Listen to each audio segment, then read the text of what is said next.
दुनिया की पहली कविता ये मऊ की धरती पे पैदा हुई। गाजी वो बनता है जो लाखों काफिरों का कत्ल करता हो, लेकिन एक मुर्गा काटना हो, एक बकरा काटना हो तो आपका लड़का घबराने लगेगा, लेकिन मुसलमान का लड़का बिल्कुल नहीं घबराएगा। कभी घबराएगा आप? और जो समाज अपने जड़ से कट जाता है उसका अस्तित्व समाप्त हो जाता है। तो राम राक्षस रहे कि रावण, तो पंडित जी ने कहा ये हित राक्षस गधे पर लाद के सोना चांदी जवाहरात सारे ले गए गजनी। इससे बड़ा शर्म की क्या बात होगी कि आजाद हिंदुस्तान में 26 जनवरी मनाने के लिए प्रशासन की हालत खराब हो जाती है। आकाश, यदि आप हिंदू हैं, आप काटे जा रहे हैं, आपकी दुकानें फूकी जा रही है। आज के तारीख में हीरा मोती जवाहरात सब लेके वो लोग गए, लेकिन खाने के लाले पड़े हुए हैं। मोदी जी के यहाँ भीख का कटोरा लेके आए कि हमको गेहूं दे दीजिए। जिस विश्वविद्यालय को जलाया उसका नाम था बख्तियार खिलजी और उसके नाम पर भारत में स्टेशन है। अध्यक्षता कर रहे श्री वीरेंद्र कुमार राजभर जी मुख्य अतिथि के रूप में इस सारस्वत मंच पर विराजमान आदरणीय राकेश त्रिपाठी जी, हमारे अभिभावक और हमारे क्षेत्र से राजभर समाज के पहले सांसद श्री बब्बन राजभर जी, मंच पर विराजमान आधी आबादी का प्रतिनिधित्व कर रही श्रीमती शशि राजभर जी, विभिन्न ग्राम सभाओं से पधारे हुए राजभर समाज के और अन्य समाज के भी देख रहा हूं प्रधानगण, कई जनप्रतिनिधिगण, श्रावस्ती से पधारे हुए भाई साहब, हमारे सामने उपस्थित इस क्षेत्र के समस्त भाइयों बहनों, माताएं, मेरे संभ्रांत नागरिकगण, पत्रकार एवं छायाकार बंधु, प्रशासन से जुड़े हुए लोग और इस कार्यक्रम के संयोजक पूर्व विधायक श्री विजय राजभर जी, कालीचरण राजभर जी से हमारी पहली मुलाकात है और मैं देख रहा था बड़ी विनम्रता से, बड़े सहजता से आपने प्रयास किया। माताएं बहनें और हमारे भाई साहब लोग बैठे हैं और मुख्य अतिथि महोदय को सुनने के बाद ही आप जाएं। हम समझ सकते हैं इस बात को, आप 11 बजे से यहाँ पे बैठे हैं। यह अपने आप में अद्भुत है कि आज महाराजा सुहेलदेव जी की जयंती है और कितना अद्भुत संयोग है कि सरस्वती पूजा के दिन, वसंत पंचमी के दिन ही इनका जन्मदिन है।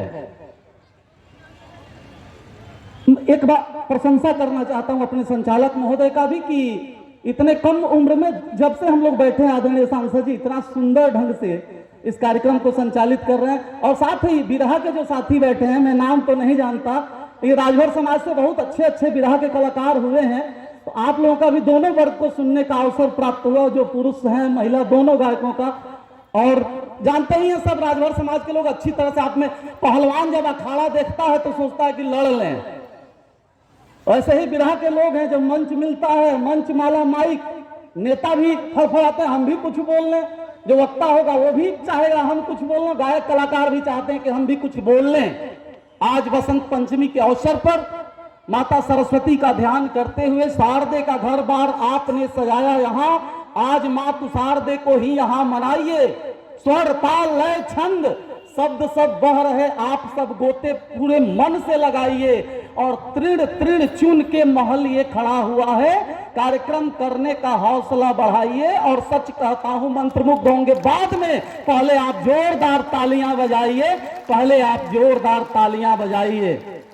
मित्रों, हमारे अतिथिगण यहाँ पे उपस्थित हैं, मैं भी अतिथि के रूप में आप सबके बीच उपस्थित हूं और अभी हमारा सम्मान बुके देकर के किया गया, उसमें बड़े सुंदर सुंदर फूल लगाए गए हैं, पुष्पहार रखा गया है हमारे सामने। ये पुष्पहार, ये फूलों की माला, थोड़ा सा ध्यान से सुनिएगा, विशेष रूप से नौजवान साथी, जब कभी भी जीवन में, आदरणीय राकेश जी प्रांतीय प्रवक्ता हैं, एक अच्छा वक्ता बनने के लिए एक अच्छा श्रोता बनना आवश्यक होता है। बड़े ध्यान से देखा था, न्यूटन का नाम सुना होगा पढ़ने वाले लोगों ने, सेब का फल ऊपर से गिरा, उसके दिमाग में बात आई आखिर ऊपर क्यों नहीं गया। हजारों चीजें हमारे सामने गिरती हैं, टाल देते हैं, छोटी सी बात पर उसने ध्यान दिया, गुरुत्वाकर्षण की खोज क्रांतिकारी खोज साबित हुई और अब आज के जमाने में न्यूटन का नाम बड़े आदर और एवं सम्मान के साथ लिया जाता है। जेम्स वाट ने देखा था केतली का ढक्कन, अधिकांश लोग पढ़े होंगे, उठ रहा था, गिर रहा था, छोटी घटना थी, कितने ढक्कन हम लोगों के सामने गिर गए, छोटी सी बात थी। भाप के इंजन की खोज हुई, आज उसका नाम भी बड़े आदर और सम्मान के साथ लेते हैं। नौजवान युवा चाहे हर लोग उससे प्रेरणा प्राप्त करते हैं। जब कहीं कोई बात हो रही हो, कोई घटना घटित हो रहा हो, उस पर ध्यान देना आवश्यक होता है, ध्यान देना चाहिए। मैं कह रहा था हमारे सामने जो पुष्प गुच्छ पड़ा हुआ है, जो फूलों की माला पड़ी हुई है, आप इस माला को राकेश त्रिपाठी जी के गले में पहना दीजिए, कालीचरण राजभर जी के गले में पहना दीजिए, बब्बन राजभर जी के विद्यासागर के गले में पहना दीजिए, महाराजा सुहेल देव के गले में पहना दीजिए, देवों के देव महादेव के गले में पहना दीजिए। लेकिन 1-2 घंटे के बाद ताली बजाने वाली बात नहीं है। 1-2 घंटे के बाद यह माला मुरझाने लगेगा, यह माला मुरझाने लगेगा। 1-2 घंटे के बाद शाम तक सूख जाएगा। क्यों? क्योंकि यह फूल अपने जड़ से कट चुका है, यह फूल अपने जड़ से कट चुका है। जो फूल अपने जड़ से कट जाता है, जो पेड़ अपने जड़ से कट जाता है और जो समाज अपने जड़ से कट जाता है, उसका अस्तित्व समाप्त हो जाता है। कहा गया मनुष्य एक सामाजिक प्राणी है, सबने सुना होगा, मनुष्य सामाजिक प्राणी है। राजनीति क्या है? समाज बड़ा है, उसका एक छोटा सा घटक है राजनीति है। समाज का ही घटक अर्थव्यवस्था है, समाज का घटक परिवार है, समाज का उससे थोड़ा सा बड़ा घटक गांव है, उससे बड़ा प्रदेश है, और समाज सबसे बड़ा राष्ट्र होता है। एक वो भी समाज है जिसमें आप पैदा हुए। राजभर समाज, एक लंबे समय से लड़ाई चल रही है, ध्यान से सुनिएगा, नहीं तो एक पंडित जी कथा कहवा लिए और जब कथा खत्म हो गई तो अंत में सुना होगा चेला का पूछलस, ए पंडित जी सब कथा तो सुन लेनी लेकिन एगो बात ना बुझाइल है का? तो राम राक्षस रहे कि रावण?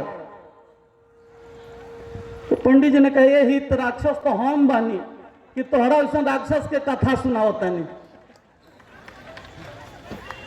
हित अब शब्द का प्रयोग नहीं है, रिश्तेदार को बोलते हैं, और वो एक बड़ा प्यारे हित को हमारे तरफ बोलते हैं ना, बोले जला। मतलब कालीचरण जी मुस्कुरा रहे हैं तो हाँ मजा लीजिए खूब। तो बोला उन्होंने तो ऐसे सुनना चाहिए। तो मैं कह रहा था विजय राजभर जी ने इसको सजाया, ये तो माध्यम है ना, विजय राजभर जी एक माध्यम होता है। हर काल में आपको याद होगा एक जमाने में रावण कितना बड़ा गुंडा रहा होगा कि लंका से आकर भारत तक टैक्स वसूलता था, और जो टैक्स नहीं देता था उसका खून चूसता था, फिर साधुओं का खून इकट्ठा करके घड़े में डाला, फिर पाप का घड़ा एक दिन फूटा। दुष्ट प्रवृत्तियां जब जब होती हैं, धरती माता बाझ नहीं है, इस धरती माता के गर्भ से अवतार होते हैं। ये जान करके बड़ा गर्व होगा आपको, आप जिस जमीन पर बैठे हैं, तमसा नदी के तट पर बैठे हैं ना, मऊ तमसा नदी के तट पर है। सुमित्रानंद पंत ने कहा था, वियोगी होगा पहला कवि, आह से उपजा होगा गान, उमड़कर आंखों से चुपचाप बही होगी कविता अनजान। दुनिया की पहली कविता वियोग से निकली होगी। और वाल्मीकि रामायण में आता है, तमसा नदी के तट पर वाल्मीकि जी का आश्रम था, और सुबह में जब स्नान करके बाहर निकले, क्रौच पक्षी क्रीड़ा कर रहे थे, ऋषि भाव विभोर हो गए।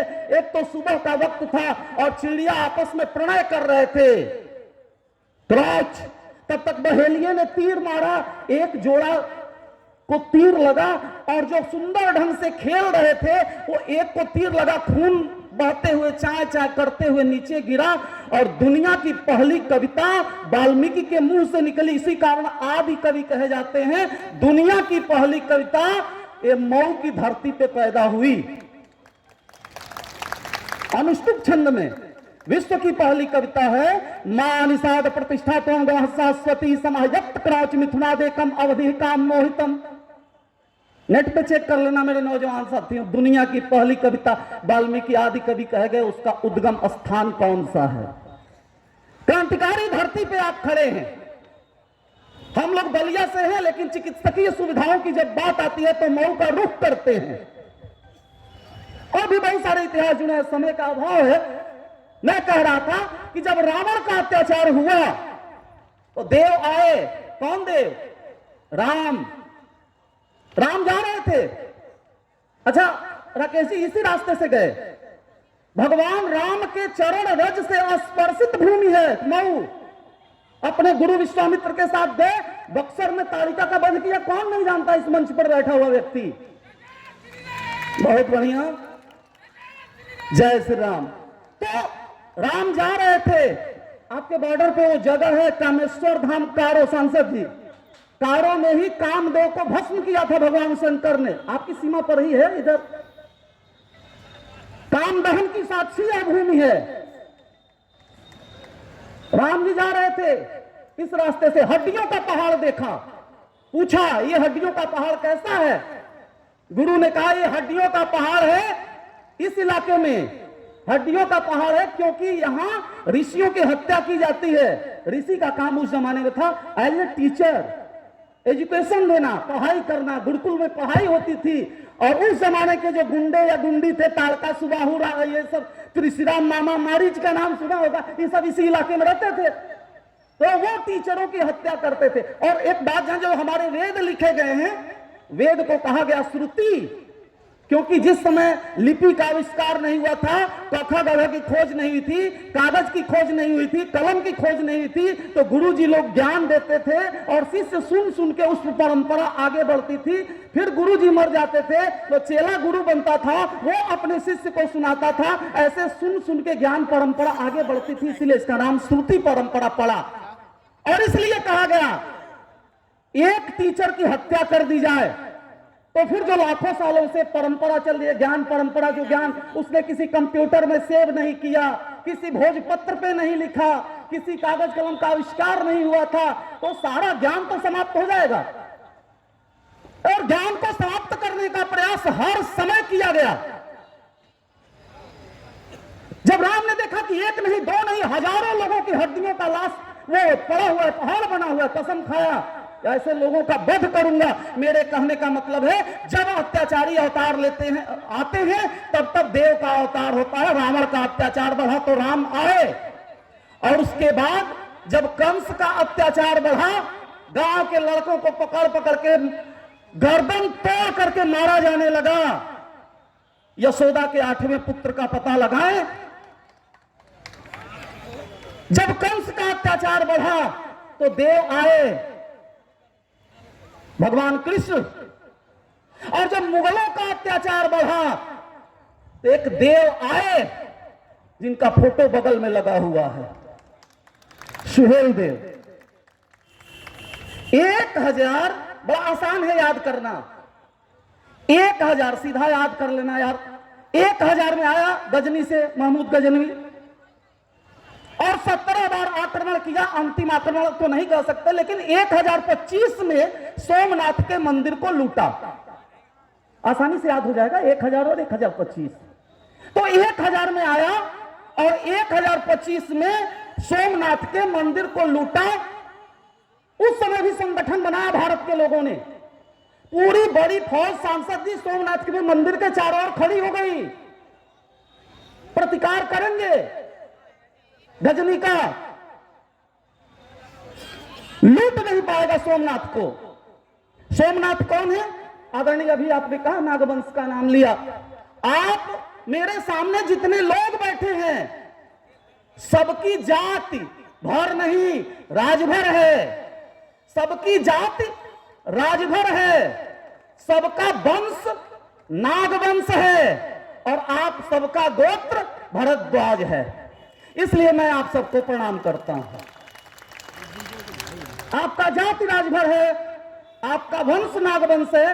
और एक आईपीएस है साउथ के, उन्होंने पूरा एक रिसर्च प्रकाशित किया है। नागवंश के लोग पाताल लोक बोलते हैं अमेरिका को, केवल भारत में दुनिया के कई देशों में गए, नाम बदल जाता है। लेकिन संस्कृति किसी न किसी रूप में रहती है। नागवंश के लोग चले गए पूर्वोत्तर में, नागालैंड में मैक्सिमम नागवंश के लोग हैं, आज भी हैं। उसका व्युत्पत्ति ये नाम किसी अंग्रेज ने नहीं रखा, किसी मुगल ने नहीं रखा। और आपको पूरे प्रमाण सहित हमसे जुड़ना दिखा दूंगा। द्वितीय विश्व युद्ध में अमेरिका ने जहां पे परमाणु बम गिराया नागासाकी में, वो नागासाकी में भी मैक्सिमम नागवंश के लोग रहा करते थे। नागार्जुन जो रसायन शास्त्र के जनक माने जाते हैं, आपके वंश से रहे।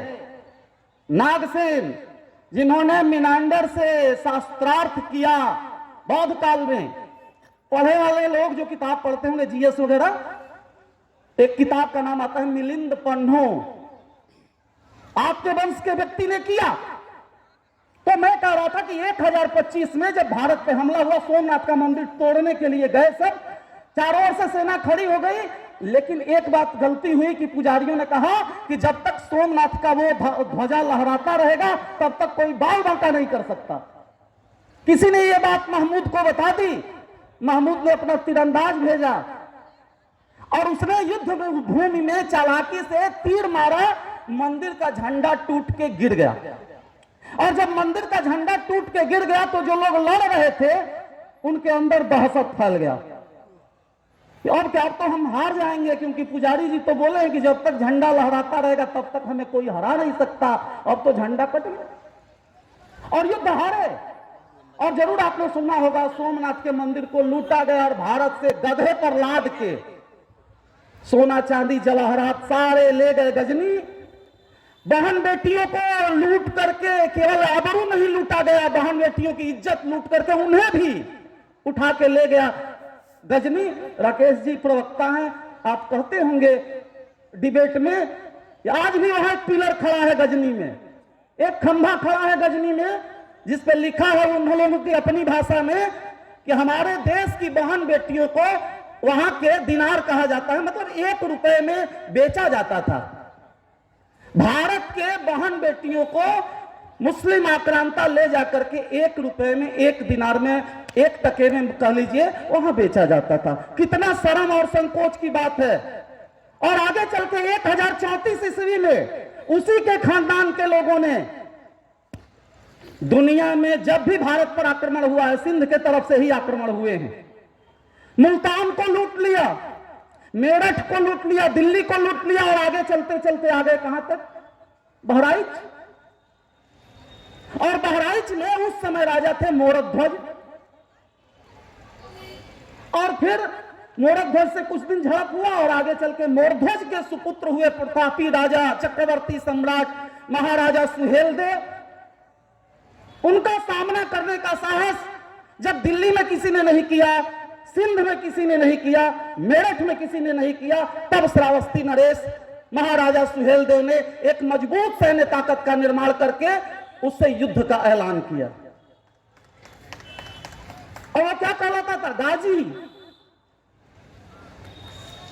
क्या कहते थे उसको, सैयद सालार मसूद गाजी, सैयद सालार मसूद गाजी। गाजी वो बनता है जो लाखों काफिरों का कत्ल करता हो। काफिर कौन है, जो बूत परस्ती करे। इस्लाम के नजरिए से दुनिया में 3 भाग हैं, दारुल अमन, दारुल हरब और दारुल इस्लाम। जहां पर पूरा शरिया कानून लागू है, जहां पर उनके कुरान से शासन चलता है, वो कहते हैं कि ये दारुल अमन है। जहां पे उनकी संख्या कुछ कम है, जहां बुत परस्त हैं, मूर्ति पूजा करने वाले लोग हैं, उसको कहते हैं दारुल हरब। उसको दारुल इस्लाम में परिवर्तित करना इस्लाम का उद्देश्य है। और यही कारण है कि वो रमजान में 1 महीना भूखे प्यासे रहते हैं, ताकि जब युद्ध करने की नौबत आए तो हम युद्ध कर लें, भूखे रह करके, प्यासे रह करके हम युद्ध कर सके। आप कौन नहीं जानता, इतने राजभर समाज के लोग बैठे हैं, आप सबके अंदर महाराजा सुहेलदेव का डीएनए है। लेकिन एक मुर्गा काटना हो, एक बकरा काटना हो, तो आपका लड़का घबराने लगेगा, लेकिन मुसलमान का लड़का बिल्कुल नहीं घबराएगा। कभी घबराएगा? आप जरूर सोचना, इस बात पे चिंतन करना, बिल्कुल नहीं घबराएगा। महोदय, हमारे यहाँ पोस्टमार्टम होता है। सांसद जी, बहुत आप लोग राजनीतिक लोग हैं, शरीक होते होंगे। पोस्टमार्टम में जब हम लोग जाते हैं, किसी शुभेच्छु की मृत्यु हो जाती है, तो डॉक्टर तो बैठा रहता है भीतर, लेकिन जब पोस्टमार्टम करने वाला एक आता है, कर्मचारी हॉस्पिटल का, तो कहता है कि 500,000 रुपया दीजिए, थोड़ा शराब पीना है। मुर्दे को भी वो काट नहीं सकता जब तक शराब ना पिए।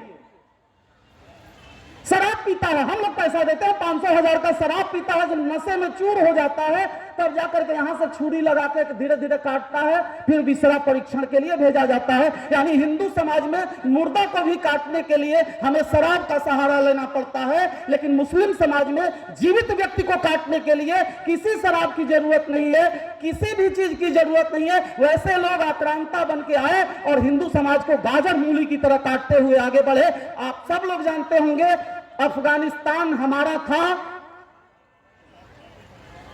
धृतराष्ट्र की शादी गांधारी से हुई थी गांधार में। आज अफगानिस्तान में हिंदू खत्म हो गए, पाकिस्तान में पूरा हिंदू थे 100%, अब हिंदू समाप्त हो गए पाकिस्तान से।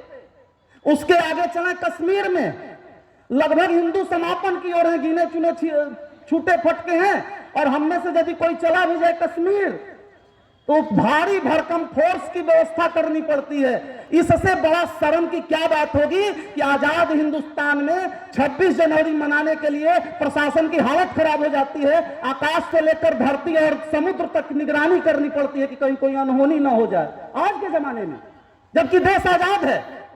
और भारत में सुप्रीम कोर्ट ने कहा है 9 प्रांतों में, राकेश जी आप जानते होंगे, 9 प्रांतों में हिंदू अल्पसंख्यक है, ऐसा सर्वोच्च न्यायालय का निर्णय, मतलब कथन कहना है। भारत के 9 प्रांतों में हिंदू अल्पसंख्यक हो गए। केरल हमारे हाथ से गया पूरी तरह से, आप पता कर सकते हैं। बांग्लादेश की स्थिति देख रहे हैं, वहां कोई नहीं पूछता कि आप राजभर हैं कि पंडित जी हैं कि बाबू साहब। यदि आप हिंदू हैं, आप काटे जा रहे हैं, आपकी दुकानें फूकी जा रही है। आज के तारीख में बांग्लादेश में स्थिति दयनीय हो गई है। तो क्या करें, ये भाषण देते रहे, इस भरोसे रहे कि फिर राम आएंगे, फिर कृष्ण आएंगे, फिर महाराजा सुहेलदेव आएंगे, या अपने में से बनना पड़ेगा, क्रांति करनी पड़ेगी, यहां से नेतृत्व करना पड़ेगा। यह तो पावर हाउस है ना, जैसे बिजली आती है पावर हाउस से, वैसे हमारे अंदर, आपके अंदर प्रेरणा और ऊर्जा मिलती है महाराजा सुहेलदेव से, महाराणा प्रताप से, भगवान राम से, भगवान कृष्ण से। ये ऊर्जा के स्रोत हैं जिनको देख करके, सुन करके हम ऊर्जा प्राप्त करते हैं। और महाराजा सुहेलदेव ने जो लड़ाई लड़ी उन आक्रांताओं से जिनसे पूरी दुनिया कांपती थी, गाजर मूली की तरह काट के रख दिया। और इस तरीके का युद्ध, भयंकर युद्ध हुआ भारत के इतिहास में कि 1034 में युद्ध हुआ। उसके बाद जोड़ेंगे 150 साल किसी की औकात नहीं हुई कि भारत पर आंख उठा दे। और 150 साल फिर भारत में जब एकता विखंडित हुई, तब 1191 में तराइन का पहला युद्ध पृथ्वीराज चौहान मोहम्मद गोरी के बीच, और फिर 1192 में तराइन का दूसरा युद्ध पृथ्वीराज और गोरी के बीच हुआ। गजनी ने अत्याचार किया हमारे ऊपर, उसके वंशजों का समूल नाश किया महाराजा सुहेलदेव ने। और आज अपने मोबाइल पे चेक कीजिएगा गजनी की क्या स्थिति है, सब वीरान पड़ा है। हीरा मोती जवाहरात सब लेके वो लोग गए, लेकिन खाने के लाले पड़े हुए हैं। मोदी जी के यहां भीख का कटोरा लेके आए कि हमको गेहूं दे दीजिए। गया था गेहूं, आप लोगों ने देखा होगा बीच में। उस गजनी में जो हमारे हीरे जवाहरात ढो के लेके गया, भारत गेहूं दे रहा है कि जिए खाएं। मर रहे हैं आज के तारीख में, मकान ढहे पड़े हैं, रेगिस्तान और सब वीरान पड़ा हुआ है। यानी अत्याचारियों का शासन लंबे समय तक नहीं चल सकता। और ये इतिहास से हमें सबक मिलता है। इस मंच के माध्यम से एक बड़ा टाइम हो गया है और इधर से सूर्यास्त हो रहा है, आप लोगों की आंखों पर सूरज की रोशनी जा रही है। मैं बस ये कहना चाहता हूं कि जो व्यक्ति अपने भूतकाल को भूल जाता है, उसका भविष्य पक्का चौपट हो जाता है। व्यक्ति को अपना भूतकाल याद रखना होगा, आपको जानना होगा अपने पुरखों के बारे में। जब तक आप महाराजा सुहेलदेव के से परिचित रहेंगे, उनके पराक्रम से परिचित रहेंगे, और केवल परिचित ही नहीं रहना है। जैसे महाराजा सुहेलदेव ने एकता बना करके सैयद सालार मसूद गाजी को परास्त किया, वैसे आपको एकता बनानी होगी। मैं गया था नालंदा विश्वविद्यालय में, विश्वविद्यालय ने अपना सर्वोच्च सम्मान हमको दिया। नालंदा विश्वविद्यालय में जब गया, ट्रेन से मैं उतरा, तो जब ट्रेन से उतरा नालंदा में, तो जिस स्टेशन पे उतरा उसका नाम है बख्तियारपुर। दुनिया में जो लोग विद्यालय नहीं देखे थे, राष्ट्रकवि मैथिली शरण गुप्त ने लिखा, संसार को पहले हम ही ने ज्ञान शिक्षा दान की, आचार की, व्यवहार की, व्यापार की, विज्ञान की। जब वे दिगंबर रूप में थे जंगलों में घूमते, प्रासाद के तनपट हमारे चंद्र को थे चूमते। जब लोग विद्यालय नहीं देखे थे, भारत में विश्वविद्यालय था, और उस विश्वविद्यालय को फूंक दिया, ज्ञान को समाप्त करने का प्रयास किया गया, विश्वविद्यालय को जला दिया गया। जिस विश्वविद्यालय को जलाया उसका नाम था बख्तियार खिलजी, और उसके नाम पर भारत में स्टेशन है। मतलब बख्तियार खिलजी के नाम पर स्टेशन है। और संकोच की और शर्म की बात यह है कि आपके यहां भी सुना हूं कि उसके नाम पर सैयद सालार मसूद गाजी के नाम पर उर्स लगता है, और हमारे देश के पढ़े लिखे लोग कथित रूप से जो नेता हैं चादर चढ़ाने जाते हैं, ऐसा मैंने सुना है। हाँ, 80% हिंदू जाते हैं, जिससे जंग लड़ा था महाराजा सुहेलदेव ने। ऐसे अवसर पर एक कसम खाए कि ऐसे घटनाओं की पुनरावृत्ति न हो। महाराजा सुहेलदेव के सम्मान में उनके विरोधियों का सम्मान न करें, बल्कि उसका अपमान करें। उसका यदि फोटो तो नहीं मिलेगा, कहीं मिले तो जूते लगाएं, पुतला फूके, ऐसा होना चाहिए हमारा चरित्र अपने।